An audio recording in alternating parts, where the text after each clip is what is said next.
morning, Fourth U. I'll try that one more time so that we can all participate online and in person. Good morning, Fourth U. It is a joy to be with you again. I had the distinct pleasure of being with you all in the spring and to be with you in the next subsequent season. The summer, such as the summer is a profound joy. Also want to give a point of deep gratitude and acknowledgement to my wife and partner in ministry, Reverend Dr. Gabby Wilkes, who is right here. If we can just give her a hand. And we will dive into this time of sharing together. For the moments that are ours, I want to preach from this theme, which, as I understand it, is embroidered on the program. We've got help and we've got work to do. We've got help and we've got work to do. 53 years ago to this month, the Honorable Shirley Chisholm delivered these following words as a part of a congressional floor speech in support of the Equal Rights Amendment. Shirley Chisholm, you may recall, is the one who was the first Black woman to be elected to the Congress in 1968. Does anybody know about Shirley Chisholm? Am I in the right room today? Okay, wonderful. Who ran in 1972 for the office of the U.S. presidency on the unforgettable theme, being unbought and being unbossed. This same Shirley Chisholm said these words, and I quote, "The Constitution," they wrote, "was designed to protect the rights of white male citizens. As there were no Black founding fathers, there were no founding mothers. A great pity on both counts. It is not too late to complete the work they left undone. Today, here, we should start to do so," end quote. Alongside Chisholm's words, consider also this ancient statement of the do no harm principle. This statement comes from St. Paul in Romans chapter 13, verse 10. And there Paul says, quote, "Love does no wrong to a neighbor. Therefore, love is the fulfilling of the law," end quote. So in the first quote, Chisholm tells us that we have work to do. And then in the second quote, are we all together? Paul contends that authentic love does not wrong, does not harm its neighbor. Now I'm going to assume it can be a dangerous thing on Sunday morning, but I'm going to presume that no one woke up this morning with Shirley Chisholm and the Apostle Paul on your bingo card. Nobody woke up with that this morning, but I want to suggest and surmise that there is a connection between these two excerpts. The connection, I believe, is that the practice of love both springs from and establishes a civic feeling of neighborliness, of interdependence, of beloved community. And when that sacred civic feeling is present for us, as it was for Shirley Chisholm, then and there, we experience the complex reality of interdependence.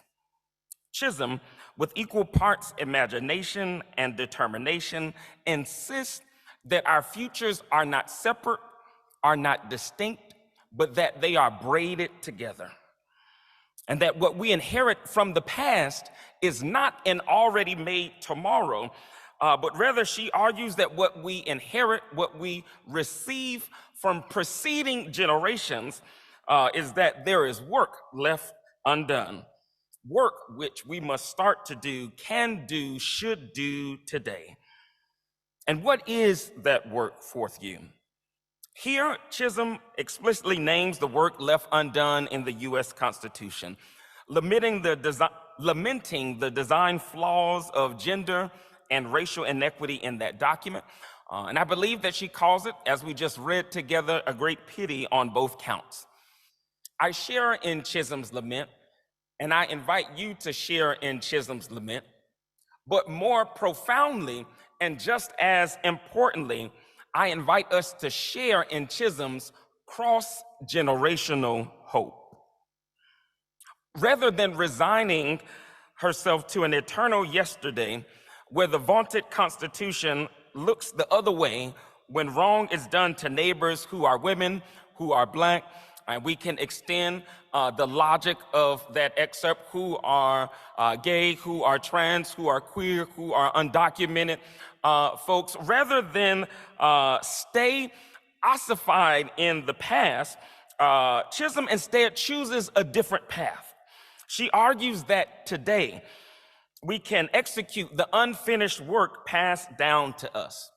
And her "we," I want to suggest, Fourth U, is the language of interdependence. It is the language, as we considered in the children's moment, of community and of friendship. This "we" evokes the language of Ubuntu, a South African word which means I am because we are. Can we say that together? I am because we are. With an Ubuntu sense of interdependence, it becomes more difficult for men to nod their heads in public about the rights of women, while cavalierly deprioritizing the issues of women in private, at boardrooms, perhaps even in Supreme Court verdicts. With an Ubuntu sense of interdependence, the condition of public education, of green space, and of housing in any particular neighborhood becomes a pressing and sacred concern in all neighborhoods. With an Ubuntu sense of interdependence, perhaps we can retrieve and maybe even repair the neighbor love ethic which Paul sets forth. Love does no wrong to a neighbor. It's a beautiful ideal, is it not? It's one not only known to the Bible, but it's also found in any decent, good faith attempt to practice democracy and mutual governance. Love does no wrong to a neighbor.